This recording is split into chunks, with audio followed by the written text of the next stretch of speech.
الحمد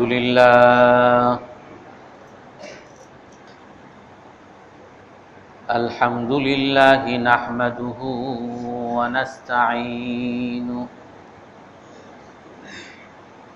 ونستغفره ونؤمن به ونتوكل عليه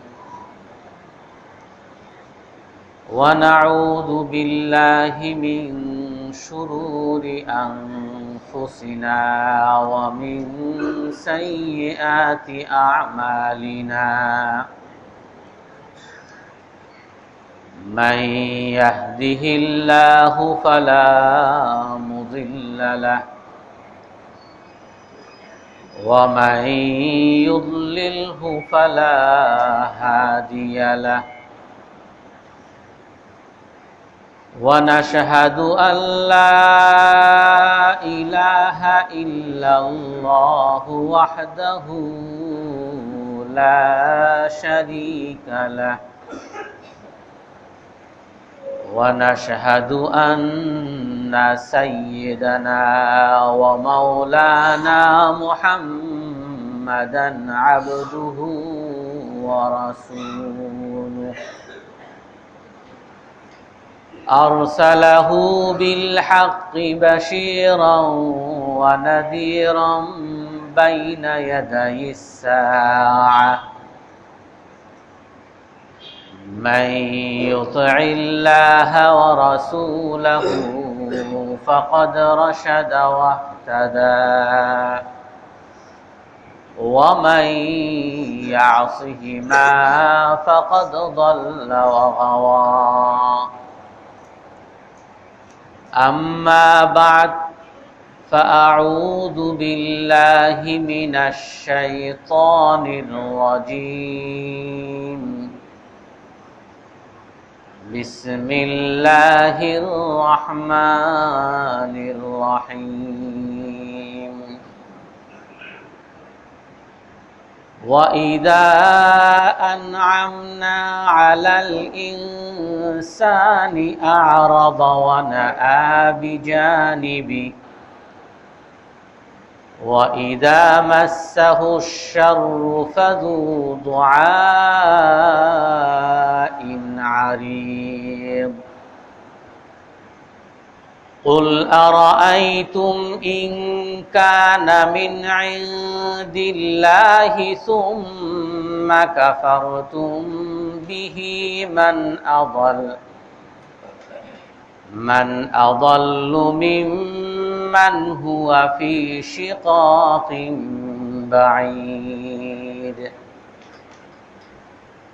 سنريهم آياتنا في الآفاق وفي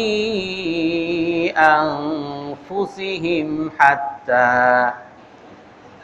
حتى يتبين لهم أنه الحق أولم يكف بربك أنه على كل شيء شهيد ألا إنهم في مرية من لقاء ربهم ألا إنه بكل شيء محيط صدق الله العظيم সম্মানিত মুসল্লিয়ানে কেরাম, আমরা বিজ্ঞানের আলোকে কোরআনের মুআজিজা বা রাসূল সাল্লাল্লাহু আলাইহি ওয়াসাল্লামের মুআজিজা সেই সম্পর্কে আলোচনায় ছিলাম। আল্লাহ তাআলা এই আয়াতের মধ্যে বলেন যে আমি তাদেরকে, কাফেরদেরকে আমার নিদর্শন দেখাবো মহাশূন্যে এবং তাদের নিজস্ব শরীরে। আমি মানুষগণকে আমার নিদর্শন, আমার ক্ষমতার নিদর্শন আমি দেখাবো মহাশূন্যের মধ্যে এবং তাদের শরীরে। কেন দেখাবো? হাত্তা ইয়াতাবায়্যানা লাহুম আন্নাহুল হক, যাতে এই কথা স্পষ্ট হয়ে যায় যে এই কোরআনই একমাত্র সত্য কিতাব। যাতে এই কথা স্পষ্ট হয়ে যায় রাসূল সাল্লাল্লাহু আলাইহি ওয়াসাল্লাম সত্য রাসূল। আওয়ালাম ইয়াকফি বিরাব্বিকা আন্নাহু আলা কুল্লি শাইইন শাহীদ। হে রাসূল, আপনার জন্য কি এটা যথেষ্ট না যে সব কিছুর উপরে কোরআন সত্য হওয়ার ব্যাপারে, আপনি সত্য হওয়ার ব্যাপারে আপনার পালনকর্তা সাক্ষী আছে, উনি সাক্ষী দিতেছে, এটা কি আপনার জন্য যথেষ্ট না? আলা ইন্নাহুম ফি মিরিয়াতিম মিন লিকাই রাব্বিহিম। এই সকল মানুষ, হে রাসূল, হে মানব জাতি, তোমরা জেনে রাখো এই সকল মানুষ তারা তাদের পালনকর্তার সাথে সাক্ষাৎ করার ব্যাপারে সন্দিহান আছে।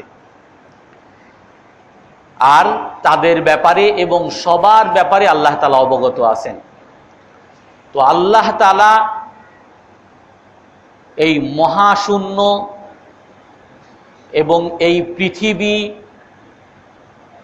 এবং মানব জাতি, এই সব কিছু আল্লাহ তাআলা সৃষ্টি করছেন দুইটা উদ্দেশ্যে।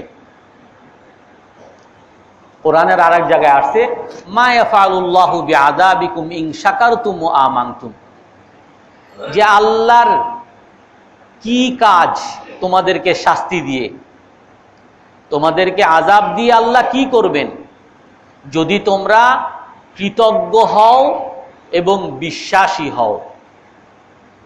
আল্লাহ তাআলা তোমাদেরকে শাস্তি দিয়ে কি করবেন যদি তোমরা কৃতজ্ঞ হও, বিশ্বাসী হও। অর্থাৎ যদি মানুষ কৃতজ্ঞ হয়, বিশ্বাসী হয়, তাহলে আল্লাহ তাআলা তাদেরকে শাস্তি দিবেন না। এবং আল্লাহ তাআলা এই সৃষ্টি জগৎ, মানব জগৎ, এই পৃথিবী, ইহজগৎ, পরজগৎ সব কিছু সৃষ্টি করার উদ্দেশ্য হলো দুইটা, যে মানুষ বিশ্বাসী হবে আর মানুষ কৃতজ্ঞ হবে। যখন মানুষ আল্লাহ তাআলার সৃষ্টি জগৎ নিয়ে চিন্তা করবে আর এগুলো তার সামনে এই কথার স্পষ্ট হবে যে এগুলোর সৃষ্টিকর্তা আমাদের মতো মানুষ না, এগুলোর যিনি সৃষ্টিকর্তা উনি এক মহান সত্তা, যার ক্ষমতার কোনো শেষ নাই, সবচেয়ে বড় ক্ষমতাবান, সবচেয়ে বড় শক্তিশালী, সব কিছু তার হাতের মুঠোয়। যদি মানুষ এই সৃষ্টি জগৎ, তার নিজের জীব জগৎ এবং ইহজগৎ নিয়ে চিন্তা করে, এই কথা তার কাছে স্পষ্ট হবে। এবং আমরা অনেকেই বলি যে আমি তো আল্লাহরে বিশ্বাস করি, আল্লাহ তো অনেক ক্ষমতাশালী মানি, আল্লাহর চেয়ে বড় ক্ষমতাশালী কেউ নাই, এটা তো আমরা মানি। এই কথা আমরা যেরকম মানি হিন্দুরাও মানে, খ্রিস্টানরাও মানে। তারাও বলে যে একজন সৃষ্টিকর্তা, তাদের ভাষায় কেউ ভগবান বলে আর কেউ গড বলে, কিন্তু তারাও ওই সৃষ্টিকর্তাকে মানে, যে সৃষ্টিকর্তা একজন আছে, তার সমতুল্য আর কেউ নাই।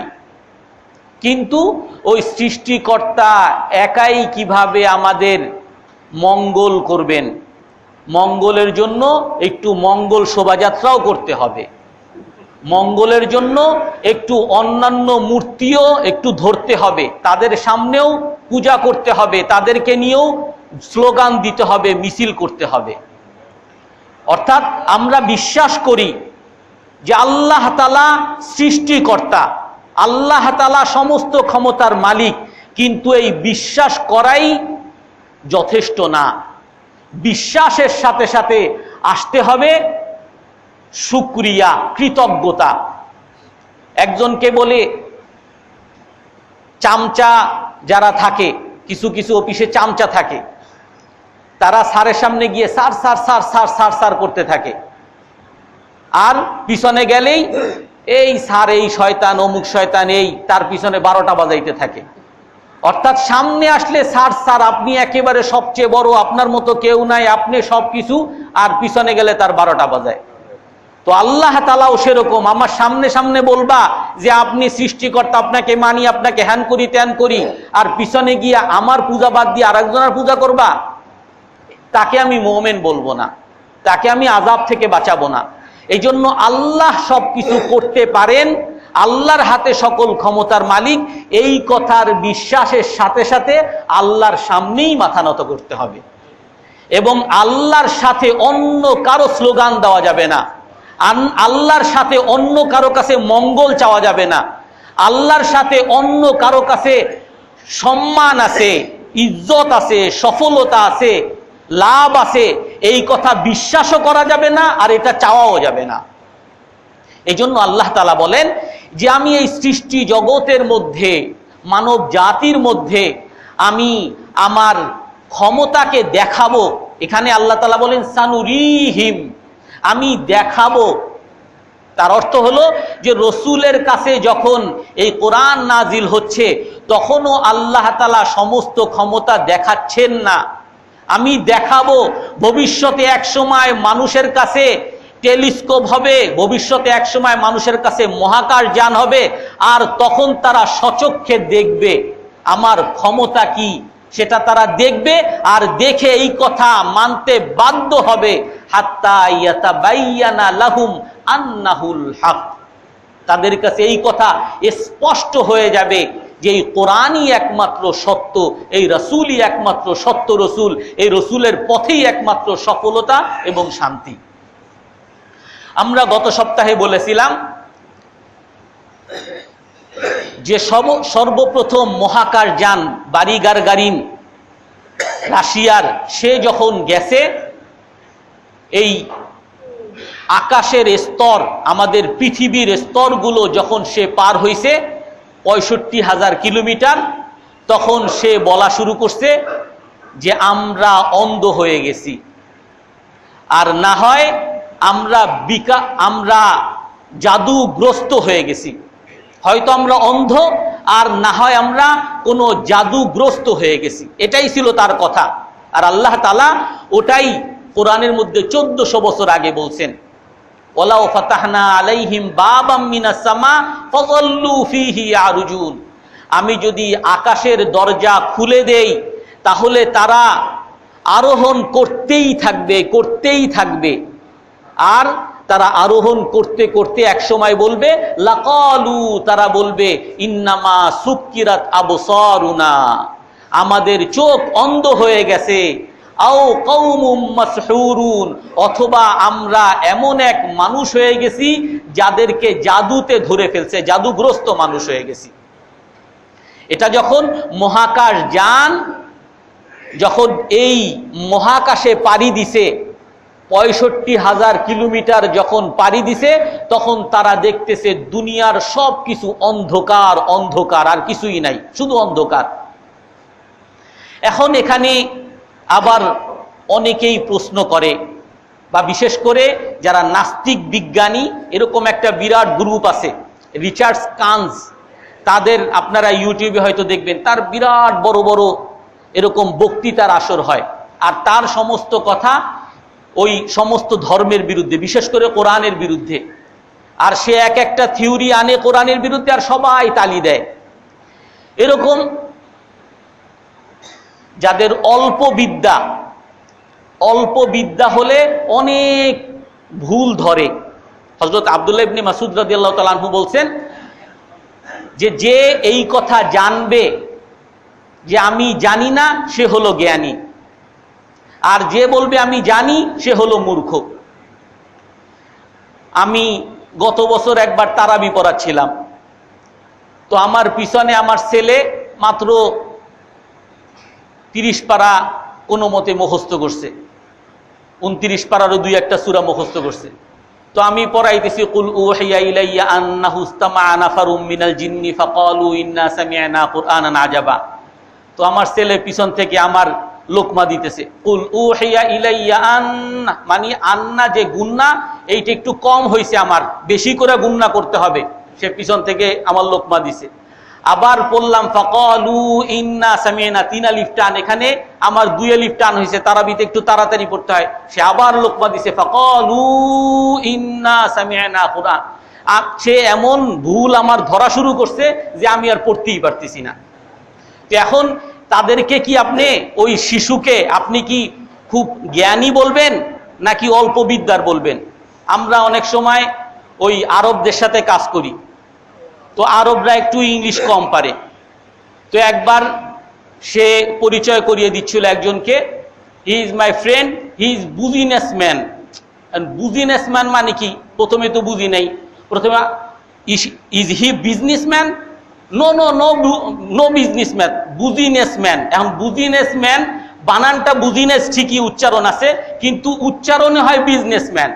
এরকম ওই ন্যাশনাল, নেটিওনাল, ন্যাশনালে TION আমরা ন্যাশনাল বলি, তারা বলে নেটিওনাল। এখন আপনি তাদেরকে কি অল্প বিদ্যা বলবেন না বেশি বিদ্যা বলবেন? এমনি ভাবে ওই মহাকাশ যান নিয়ে তারা যখন গবেষণা শুরু করছে, তারা বিভিন্ন থিওরি উপস্থাপন করত আর কোরআনের ভুল ধরত। তারা একবার থিওরি উপস্থাপন করছে যে সূর্যকে কেন্দ্র করে সব গ্রহ উপগ্রহ ঘোরে।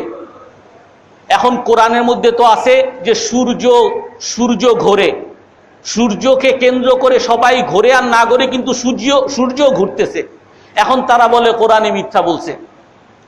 তারপরে যখন আবার অনেক দিন পরে তারা আরো গবেষণা করছে, এরকম তাদের এক একটা ভুল ধরা পড়ে সর্বশেষে সমস্ত বৈজ্ঞানিকরা ওটা মানতে বাধ্য হয়েছে যেটা কোরআনের মধ্যে আসছে।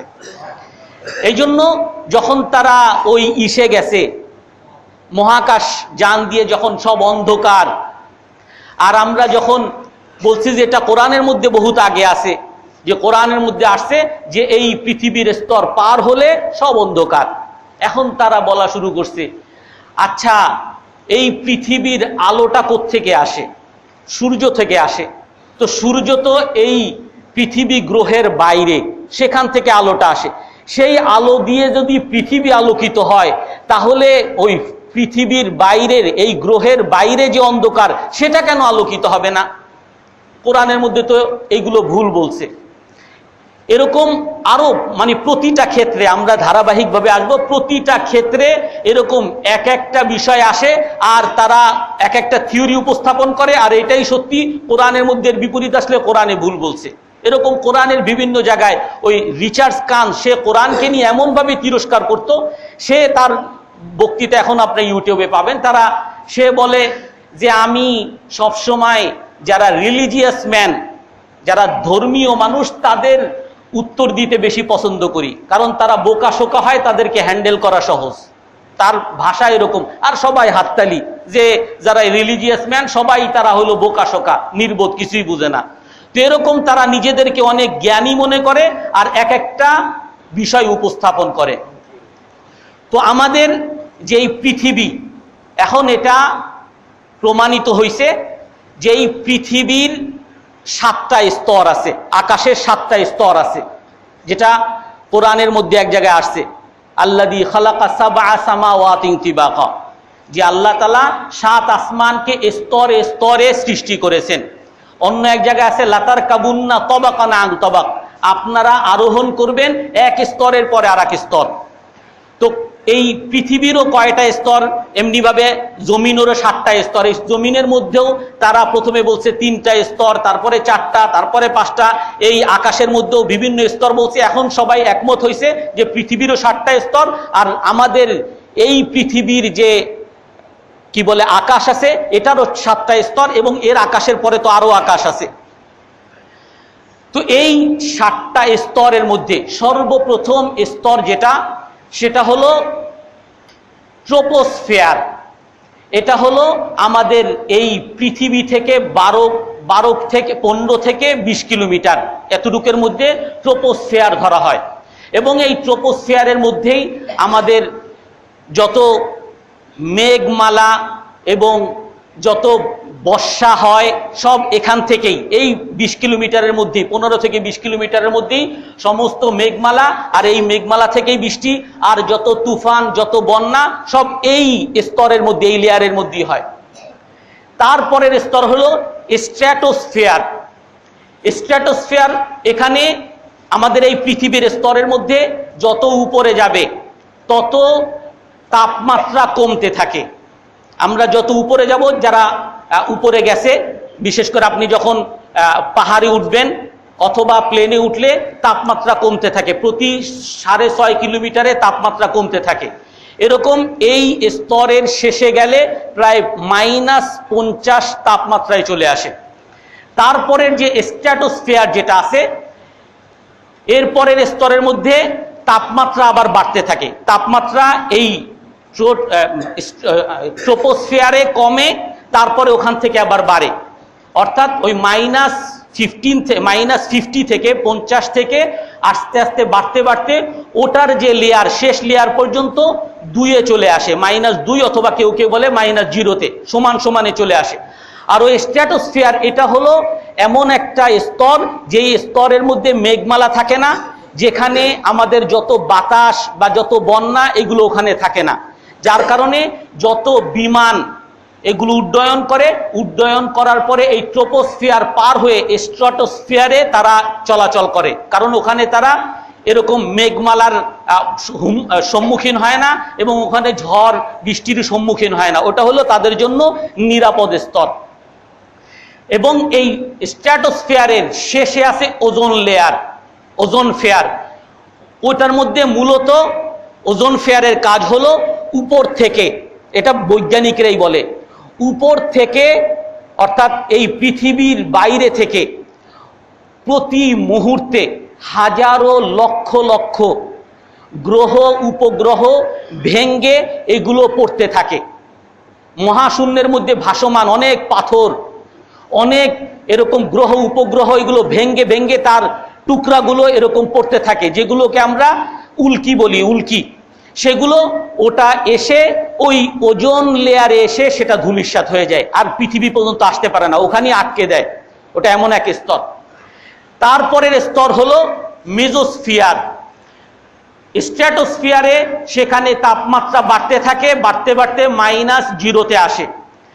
মেজোস্ফিয়ারে গিয়ে আবার তাপমাত্রা বাড়তে থাকে, মানে এখানে তো আপনার কমতেছিল, সে কমতে কমতে 50-এ আসছে, তারপরে বাড়তেছিল, বাড়তে বাড়তে আবার 0-তে আসছে, আবার ওখানে আবার কমতে থাকে, মেজোস্ফিয়ারে গিয়ে আবার কমতে থাকে, কমতে কমতে প্রায় -100 ডিগ্রি পর্যন্ত ওখানে চলে আসে। এত ঠান্ডা, ওটা মানুষের উপযোগী না, আর ওখানে অক্সিজেনও নাই, ওখানে মানুষ গেলে মানুষ মারা যায়।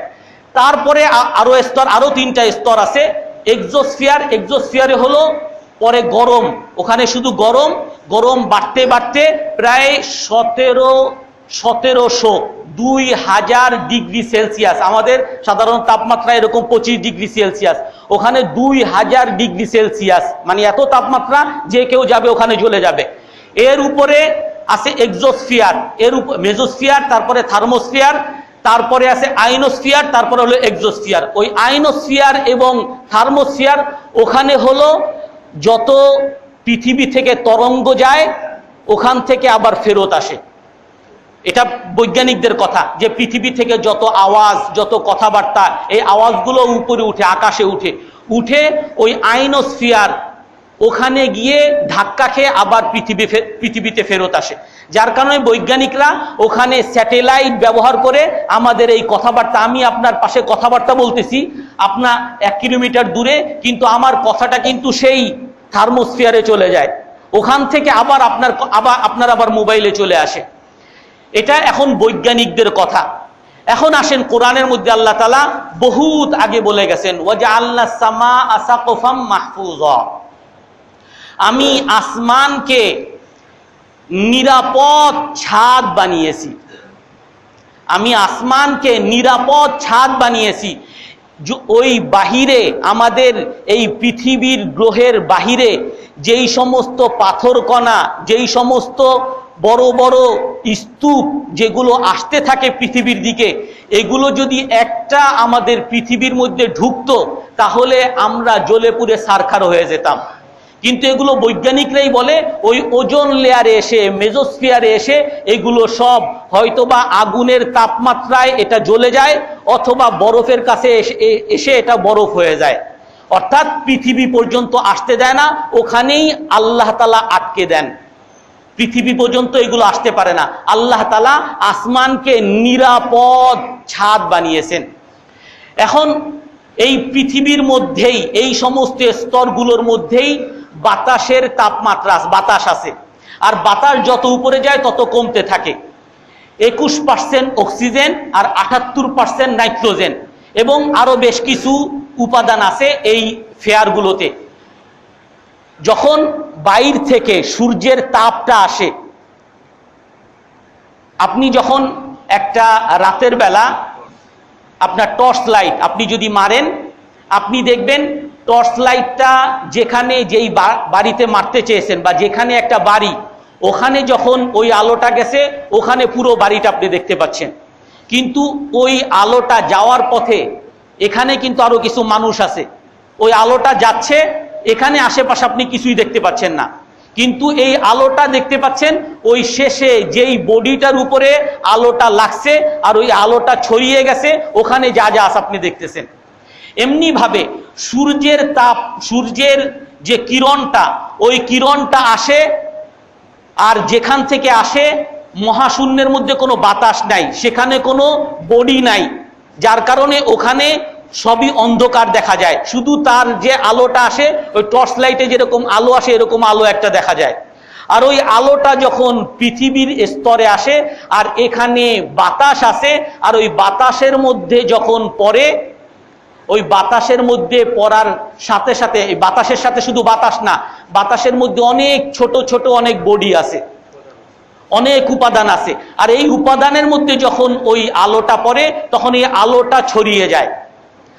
পৃথিবীর আমরা এখানে যত আলো দেখি, এই আলো কিন্তু সব সূর্যের আলো না। সূর্যের আলো এক জায়গায় পড়ে, এখান থেকে এই আলোটা কিন্তু বিকিরণ হয়ে ছড়িয়ে বিভিন্ন জায়গায় পড়ে। অর্থাৎ যদি আমরা বলি মিরপুরের যে আলোটা, এই আলোটা ওই সূর্যর যে আলো যেটা ওই বরিশালে পড়ছে, কথার কথা ওই বরিশালের সূর্যের আলোটা ছড়িয়ে গেছে, সেটা মিরপুরে পেয়েছি। অর্থাৎ পৃথিবীর মধ্যে যখন আসে তখন এখানে বডি আছে, এখানে বাতাস আছে, আর ওই বাতাস এবং বডিগুলো ওই আলোটাকে ছড়িয়ে দেয়, যার কারণে পৃথিবীতে আলো আছে, ওখানে আলো নাই। এটাও বৈজ্ঞানিকরা মানছে। এখন কথা আসে আবার, যদি পৃথিবী সূর্যের আলো আসে, আর তাহলে তো পৃথিবীর মধ্যে সূর্যের আলো এক জায়গায় পড়ে, এটা সব জায়গায় ছড়িয়ে পড়ে, আর সব তাহলে আলোকিত থাকবে। তাহলে অন্ধকার কেন? রাত হয় কেন? তাহলে রাত কেন? তাহলে কিছু জায়গায় রাত আবার কিছু জায়গায় দিন, এমন কেন? সবসময় তো আলোকিত থাকার কথা। এখানে আল্লাহ তাআলার আর এক বড় মুআজিজা। আল্লাহ তাআলা কোরআনের এক আয়াতের মধ্যে বলছেন, ওয়াশ-শামসি ওয়া-দুহাহা ওয়াল-কমারি ইযা তালাহা ওয়ান-নাহারি ইযা জাল্লাহা। আল্লাহ তাআলা বলেন, আমি সূর্যের কসম দিয়ে বলতেছি, সূর্যের আলোর কসম। ওয়াল-লাইলি ইযা ইয়াগশাহা, রাতের কসম, রাত যখন এই সূর্যকে ঢেকে ফেলে। ওয়ান-নাহারি ইযা জাল্লাহা, আর দিনের কসম, দিন যখন ওই সূর্যকে আলোকিত করে, সূর্যকে উদ্ভাসিত করে। সবাই তখন ওই নাস্তিক বৈজ্ঞানিকরা এরা বলা শুরু করছে যে কোরআনের মধ্যে বলতেছে দিন সূর্যকে আলোকিত করে, সূর্যকে উদ্ভাসিত করে, অথচ আমরা সবাই জানি যে দিনের মধ্যে কোনো আলো নাই। আলো হলে সূর্যের আলো, কথাটা হওয়া দরকার ছিল সূর্য দিনকে আলোকিত করে। কিন্তু এখানে কোরআনের মধ্যে বলতেছে যে দিন সূর্যকে আলোকিত করে, দিন সূর্যকে উদ্ভাসিত করে। দেখো কোরআনের মধ্যে কিরকম মিথ্যা মিথ্যা, এরকম বলে তারা বহু তালিমা চাইছে। তারপরে তারা গবেষণা করতে করতে এখন তারা এই 2000 সনের পরে তারা এসে এই কথায় প্রমাণিত হয়েছে তাদের কাছে যে পৃথিবীর স্তরের মধ্যে একটা স্তর আছে। যেমন আমি 7টা স্তরের কথা বললাম, এরকমই একটা স্তর আছে যার পুরুত্ব হলো 100 কিলোমিটার, আর সেই স্তরের নাম হলো দিন। সেই স্তরের নাম হলো দিন, তারাই বলছে এটা হলো দিন স্তর। আর এই দিন স্তর, এই স্তরের মধ্যে যখন সূর্যের আলোটা পড়ে তখন এই আলোটাকে ওই দিন স্তরটা সব জায়গায় বিকিরণ করে দেয়, ছড়িয়ে দেয়। আর ওই সূর্যের আলোটা যখন ওই দিনের স্তরের মধ্যে না পড়ে, রাতে দিনের স্তরের মধ্যে যখন না পড়ে, তখন অন্য সব যেমন অন্ধকার ওই রকম অন্ধকারই থাকে। ওই দিন আবার প্রশ্ন আসে, এই প্রশ্ন আবার সামনে। দিন আবার কোরআনের আরেক জায়গায় আসছে, ওয়াহুয়াল্লাযী খালাকাল লাইলা ওয়ান নাহারা ওয়াশ শামসা ওয়াল কমারা কুল্লুম ফি ফালাকি ইয়াসবাহুন। আল্লাহ তাআলা কোরআনের আরেক আয়াতের মধ্যে বলেন যে ওই আল্লাহ তাআলা দিনকে সৃষ্টি করছেন, রাতকে সৃষ্টি করছেন, চাঁদকে সৃষ্টি করছেন, সূর্যকে সৃষ্টি করছেন। আর এই সবগুলো তার আপন আপন কক্ষপথে চলমান আছে। এই কথা তো বৈজ্ঞানিকরা পাইছে যে সূর্য চলমান আছে, পৃথিবীও চলমান আছে, কিন্তু আল্লাহ তাআলা বলতেছেন দিন এটাও তার আপন গতিতে চলমান আছে। এটা কিভাবে? আমি এই চলমান নিয়ে সামনে কথা বলবো। তো এখন ওই আকাশ থেকে যে আলোটা আসে, সূর্য থেকে যে আলোটা আসে, এই আলোটা যখন ওই দিনের স্তরের মধ্যে পড়ে তখন ওই দিন পুরো পৃথিবীকে আলোকিত করে দেয়। আর ওই দিনের স্তরের মধ্যে না পড়লে তাহলে সব যেমন অন্ধকার, এরকম পৃথিবীও অন্ধকার হয়ে যায়। কোরআনের মধ্যে আর এক জায়গায় আসছে, ওয়ায়াতুল লাহুমুল লাইল নাসলাহু মিনহুন নাহারা ফাইদা হুম মুসলিমুন, যে তাদের আরেকটা নিশানা হলো রাত। তারা যদি চিন্তা করতে চায় রাতের মধ্যে চিন্তা করুক। আল্লাহ তাআলা বলেন কি, আমি এই রাত থেকে দিনকে যখন ছিলে ফেলি, কোরআনের ভাষা এরকম, রাত থেকে দিনকে ছিলে ফেলি।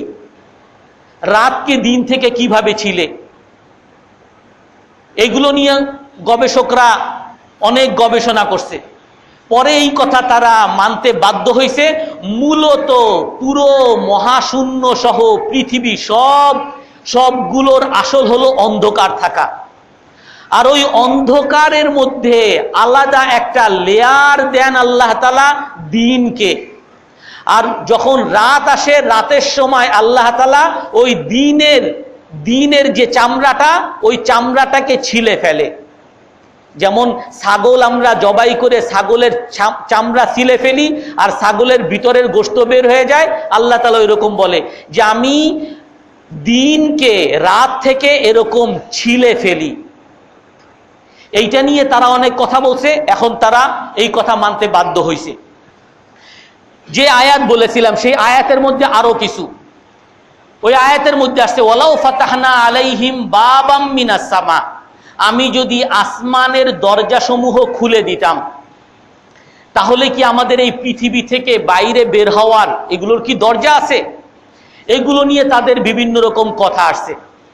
এর মধ্যে একটা কথা আসছে যে 1969 সনে যখন তারা চাঁদে গেছে, যেটা দাবি করে, বা মহাশূন্যে গেছে, তাদের ভাষা এরকম, আমরা যখন মহাশূন্য থেকে আবার পৃথিবীতে ফিরতেছি, আমাদের যেই সময়টায় ফিরার কথা, আমরা সেই সময় ফিরার জন্য আমরা অতি উৎসাহী ছিলাম। কারণ আমরা যদি ওই সময়টায় ওই মুহূর্তে যদি ফিরতে না পারতাম তাহলে পৃথিবীর ঘূর্ণায়মানের কারণে আমরা পৃথিবীর ঢোকার রাস্তা আর খুঁজে পেতাম না। এটা তাদের কথা। এবং অন্যভাবে যদি বলেন, আমরা এই পৃথিবী থেকে যদি কোনো কিছু যায় স্বাভাবিকভাবে, তাহলে উপরে গেলে তার অক্সিজেন কমে যায়। আর যেটা বললাম, স্ট্র্যাটোস্ফিয়ারে গেলে সেখানে আর কোনো অক্সিজেন থাকে না, মানুষ এমনিই মারা যায়। আর তার উপর অক্সিজেন নিয়েও যদি তার উপরে যায় তাহলে একটা স্তর আছে মেজোস্ফিয়ার, ঠান্ডা, -100 ডিগ্রি, সেখানে ঠান্ডায় মারা যাবে।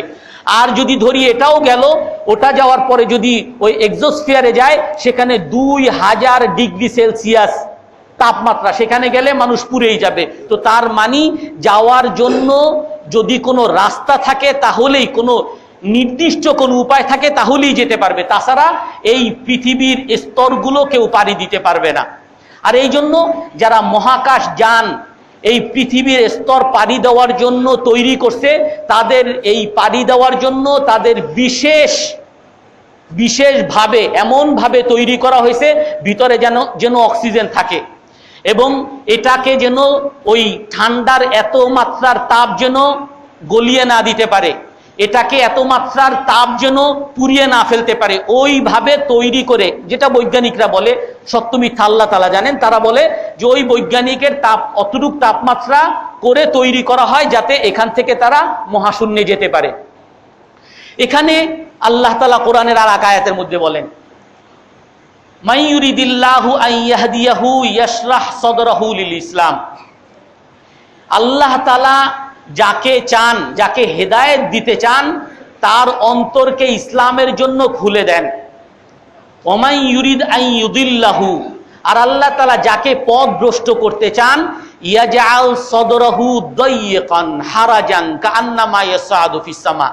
আল্লাহ তাআলা যাকে পথভ্রষ্ট করতে চান তার অন্তরকে সংকীর্ণ করে দেন এবং কষ্টদায়ক করে দেন, যেমন সে যেন আসমানে কষ্ট করে উঠতেছে। মনকে সংকীর্ণ করে দেন কার মতো? যে আসমানে উঠতেছে।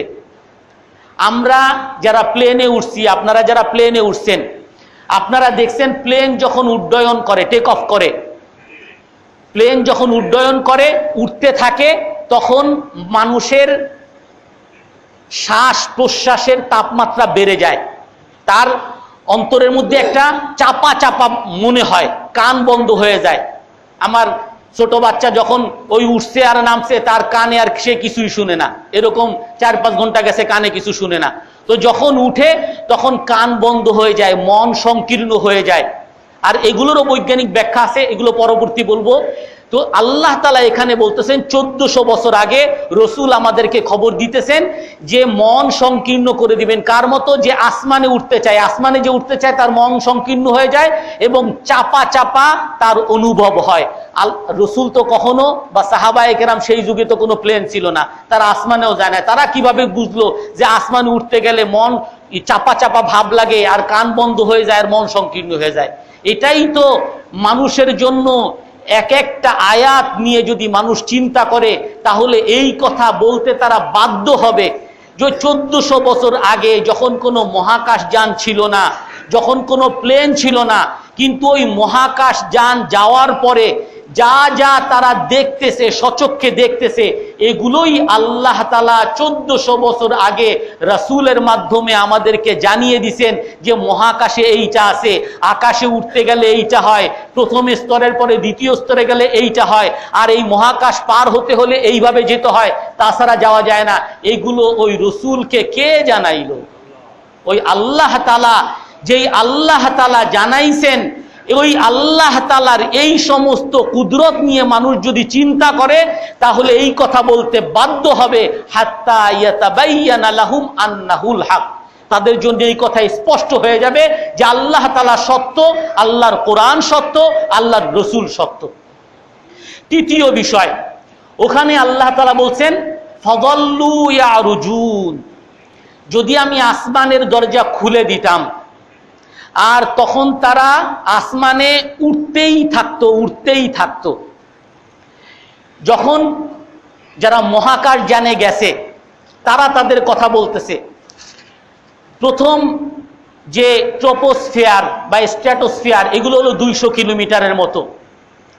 তারপরে যেখান থেকে মেজোস্ফিয়ার, মূল ঠান্ডা শুরু হয়, এক্সোস্ফিয়ার যেখানে গরমের তাপমাত্রা প্রায় 2000 ডিগ্রি সেলসিয়াস, ওখান থেকে এই পৃথিবীর স্তর পার হতে, এই পৃথিবীর এই 7 স্তর পার হতে 65,000 কিলোমিটার যেতে হয়। অর্থাৎ প্রথম 2-3টা স্তরের পরিবর্তন খুব তাড়াতাড়ি। প্রথমটা 15 কিলোমিটার, তারপরে 50 কিলোমিটার, তারপরে 90 কিলোমিটার, তারপরে 200 কিলোমিটার, তারপরে একসাথে 600 কিলোমিটার, তারপরে 700 কিলোমিটার, শেষেরটা একেবারে যেটা এক্সোস্ফিয়ার সেটা একেবারে 65,000 কিলোমিটার। ওই মহাকাশ যানরা বলে যে আমরা যখন যাচ্ছি এক স্তর 2 স্তর পার হইছি, সর্বশেষ স্তরে আমরা যাচ্ছি তো যাচ্ছেই, আমাদের শেষই হয় না। পথই শেষ হয় না, আমরা এই পৃথিবী গ্রহ থেকে বেরই হতে পারতেছি না। আল্লাহ তাআলা এটা বহুত আগে বলে গেছেন, ফাযাল্লু ইয়ারজুন, তাদেরকে এই মহাকাশে যেতে হলে চড়তেই হবে, চড়তেই হবে, চড়তেই থাকবে। এক সময় চড়তে চড়তে 65,000 কিলোমিটার যখন তারা পার হবে, তখন তারা বলবে ইন্নামা সুক্কিরাত আবসারুনা, আমাদের চোখ অন্ধ হয়ে গেছে, এখন তো সব অন্ধকার। এখানে আল্লাহ তাআলা আরেকটা বলছেন ইয়ারুজুন, মানে তারা চড়বে।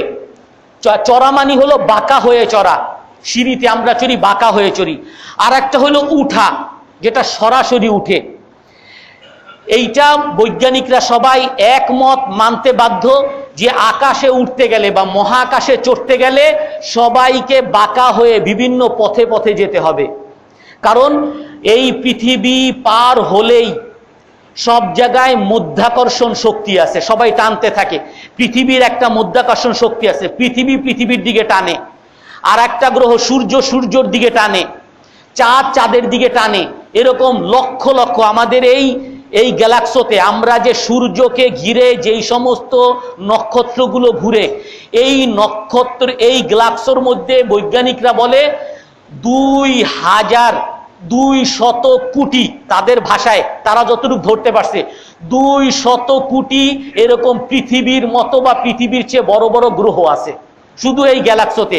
আর এরকম গ্যালাক্সি, এরকম কক্ষপথ আরো লক্ষ লক্ষ কোটি কোটি হাজার হাজার আছে, অগণিত আছে, যারা তারা যতটুকু ধরতে পারছে সেই হিসাবে বলছে। তো এই মহাকাশে গেলে সবাই টানতে থাকে। এখন কোন মহাকাশ যান তারা যদি সোজা চলতে থাকে, তাহলে ওই এক নক্ষত্রের কাছে যদি যায়, নক্ষত্র তারে টেনে নিয়ে যাবে। এটা আমরা পরে বলবো। কোরআনের আর এক আয়াত আছে, কিছু কিছু নক্ষত্র আছে অন্য নক্ষত্রে গিলে ফেলে, ফালা উকসিমু বিল খুন্নাস, এরকম নক্ষত্রের কাছে যায়, নক্ষত্র টেনে গিলে ফেলে। তো এরকম যদি কোনো মহাকাশ যান সোজা উঠতে থাকে, আর একটা মধ্যাকর্ষণ শক্তি আছে, এটা টেনে গিলে ফেলবে। এই জন্য এই পৃথিবী থেকে যদি কাউকে উঠতে হয়, তাহলে ইয়ারুজুন, বাঁকা হয়ে উঠতে হবে। এই এত বৈজ্ঞানিক সত্য, যেগুলো এখন বর্তমানে বৈজ্ঞানিকরা কোটি কোটি, নাসার গবেষণা মহাকাশযান গবেষণা কেন্দ্র, তারা কোটি কোটি বিলিয়ন বিলিয়ন টাকা খরচ করে, ডলার খরচ করে তারা ওখানে গিয়ে যেগুলো তারা সত্যগুলো আবিষ্কার করতেছে, এই সত্য যদি 1400 বছর আগে একজন যদি বলে থাকে, আর এটা যদি সত্য প্রমাণিত হয়, তার কোরআনের মধ্যে প্রায় 80 ভাগ বিষয় আছে যেগুলো বৈজ্ঞানিকরা মানতে বাধ্য, এবং যেগুলো ইতিহাস। শুধুমাত্র কোরআনের মধ্যে 20 ভাগ আয়াত আছে যেগুলোর মধ্যে আল্লাহ তাআলা জাহান্নাম জান্নাতের আলোচনা করছে, যেগুলো কারো পক্ষে দেখা সম্ভব না।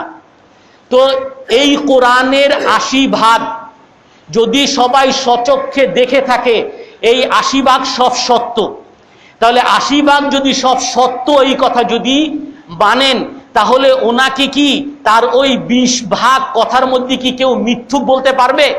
কেউ বলতে পারবে? বলেন না একটু। তাহলে আমরা সেই আল্লাহকে কেন মানব না? সেই আল্লাহর কথা কেন শুনবো না? আমরা কার সামনে মাথা নত করব? আমরা ওই আল্লাহকে বাদ দিয়ে অন্যের সামনে কেন মাথা নত করব? ওই আল্লাহকে বাদ দিয়ে অন্যের কাছে কেন মঙ্গল কামনা করব? ওই আল্লাহকে বাদ দিয়ে অন্যকে নিয়ে কেন স্লোগান দিব? কোন যুক্তি? আল্লাহ তাআলা ওই মহান রব্বুল আলামিন আমাদেরকে এত ভালোবাসেন, কিন্তু আল্লাহ তাআলা আবার আমাদের সাথে কঠোর। এক ক্ষেত্রে আল্লাহ তাআলা এত কঠোর, আল্লাহ তাআলা বলছেন তোমাদের যত গুনাহ, রসুলের হাদিস, লাউ আতাইতুকুম বিআনানিস সামা, একেবারে তোমাদের গুনাহ লিখতে লিখতে আসমান সমপরিমাণ গুনাহ দ্বারাও যদি ভর্তি হয়ে যায়, এত বড় পাপীও যদি হও, তারপরে আমার কাছে এসে যদি ক্ষমা চাও, আমি লাগাফারতু লাকুম ওয়ালা উবালি, আমি তোমাদের সকলের সকল গুনাহ মাফ করে দিব, আমি কারো কোনো পরোয়া করব না। কিন্তু সেই রহমান, সেই দয়াবান, সেই সবচেয়ে বড় মহা মেহেরবান আল্লাহ তাআলা কিন্তু আর একটা কথা বলছেন, ইন্নাল্লাহা লা ইয়াগফিরু আন ইউশরাকা বিহি শাইআ, আল্লাহ তাআলা গুনাহ মাফ করবেন না, একটা গুনাহ মাফ করবেন না, সেটা হলো আল্লাহর সাথে শরীক করার গুনাহ আল্লাহ তাআলা মাফ করবেন না।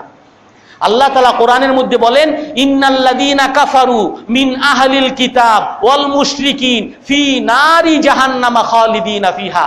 আমি, আপনি মুসলমান, আল্লাহকে বিশ্বাস করেন, হয়তো নামাজ পড়েন নাই, হয়তোবা ঘুষ খাইছেন, সুদ খাইছেন, বেবিচার করে যত পাপ আছে সমস্ত পাপও যদি কেউ করে, আল্লাহ তাআলা তাকে তার পাপের জন্য শাস্তি দেওয়ার পরেও আল্লাহ তাআলা বলবেন, যার অন্তরের মধ্যে যাররা পরিমাণ ঈমান আছে, যে লা ইলাহা ইল্লাল্লাহ জীবনে একবার হইলেও বলছে, তাকে তোমরা জাহান্নাম থেকে বের করে এনে জান্নাতে দান করো।